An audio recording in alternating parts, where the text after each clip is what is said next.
Hello DC fans, DJC right here. Today's DC news.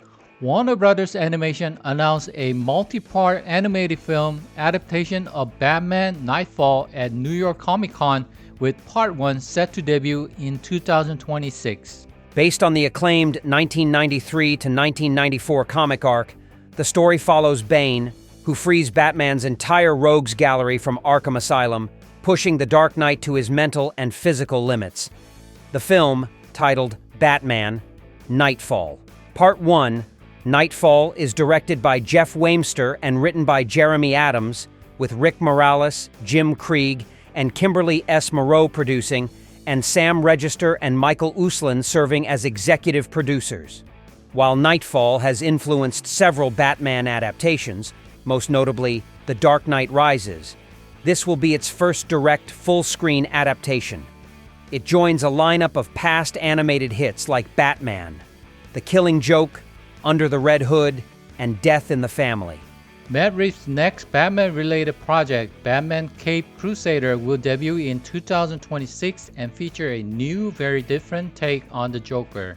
The animated series, produced by Reeves and co-show-run by James Tucker, serves as a spiritual successor to Batman. The animated series but exists separately from Reeves' live-action The Batman films starring Robert Pattinson. Tucker revealed that the show's Joker will surprise fans familiar with versions by Mark Hamill or Jack Nicholson, though longtime comic readers may recognize the inspiration from Golden Age Batman comics, 1930s to 1950s. The character was briefly teased in the Season 1 finale, setting up a larger role in Season 2.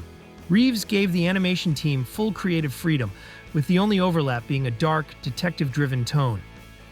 The show was dropped by HBO Max and picked up by Amazon Prime Video, with Season 2 now in final production stages and expected to air in 2026.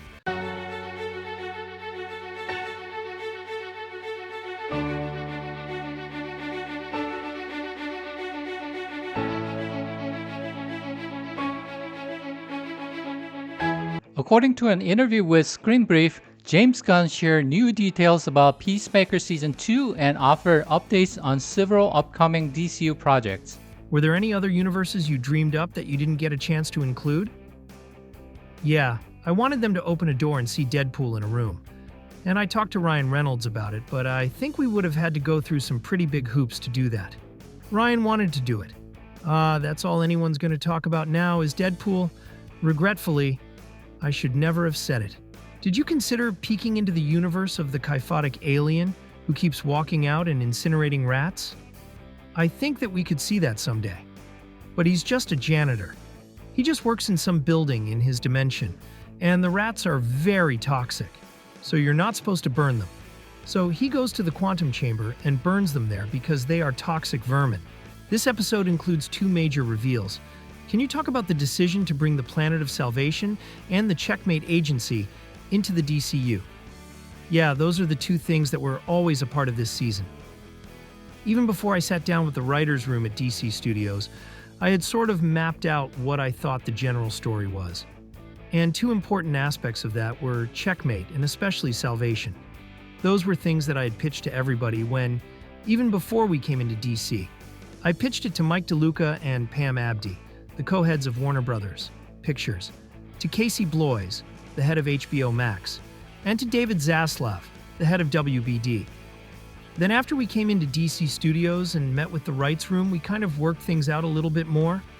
So that was always pretty instrumental in the overarching story that I'm telling in the DCU. The other shows, like Lanterns, is very connected to all of that. It may not seem like it, but it is all very connected. From the comics, there is a comic called Salvation that is a limited series in which Amanda Waller and Rick Flag say, screw it. There's all these metahumans that keep getting into prison and out of prison. Fuck it. We don't care what happens to them. This isn't about justice. We're going to send them to this other planet where they can't get off. Well, that's where we're sort of beginning our part of our larger story in the DCU here in this moment. By the way, Saul Rodriguez, who plays Sasha. You wrote the first three projects of the DCU, but now you're handing the baton to other creators for Supergirl and Lanterns. How does it feel transitioning to a more producer and CEO role? It's challenging because my experience is being writer and director.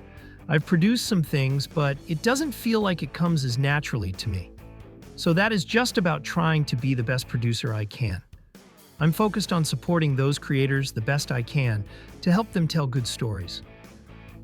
I'm beholden to the story in those things, as much as I am to the stories in my own stuff. So, my central concern is the same, whether it's a movie I'm directing or someone else is directing. What will dictate which DCU projects you choose to direct yourself? Well, with Man of Tomorrow, it was an idea I had for a long time. So, I already know the next few projects I'm directing. How do you know? Is just because you are the one steering that particular part of the story? Yeah, because it's a part of the plan for the DCU. There is one big story. On the one hand, everything is going to be okay to watch by itself, but there is still a bigger story that is being told that involves, for example, Salvation. And that story involves Rick Flag. It involves Lex and Superman. So those movies I'm going to be directing.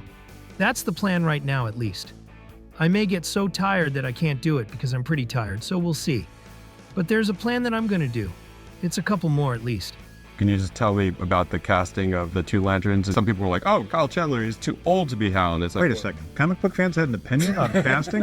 What are you talking about? The story that they wrote fit a couple of actors who were of these ages. And so that's, they cast. Those were their choices. I totally backed them up. I love them. Aaron Pierre is somebody who I've liked for a long time. The truth is, he was almost Adam Warlock. He's a great actor, and so I was really excited to see us, using him. And Kyle's just magnificent in the role. So everything is to serve the story. The story is always first. The scripts are always first. And we would never be making this show if Chris and the guys hadn't turned in wonderful, beautiful scripts.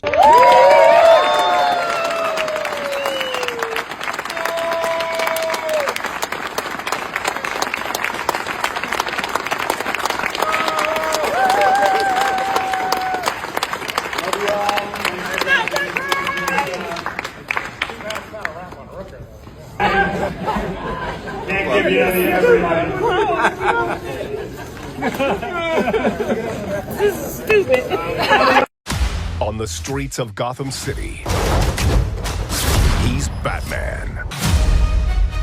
I've been meaning to talk to you guys about the whole bat in front of everything.